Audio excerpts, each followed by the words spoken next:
आज मी केले आहेत सोया कटलेट्स. इथे मी घेतलेला आहे भिजवलेले सोया चंक्स ग्राइंड करायचे आहेत. त्यामध्ये कांदा टाकायचा आहे, हळद, हिंग, ओवा, कांदा लसूण मसाला, बेसन पीठ हे टाकून हलवून घ्यायचं आहे.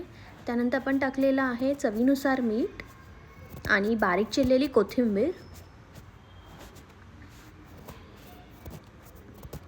आता आपण ह्याला कटलेटचा शेप देऊन घेणार आहोत.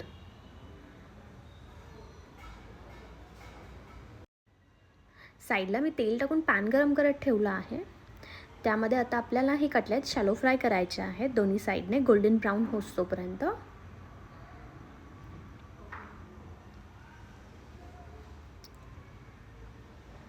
आता हे ऑलमोस्ट झाले आहेत.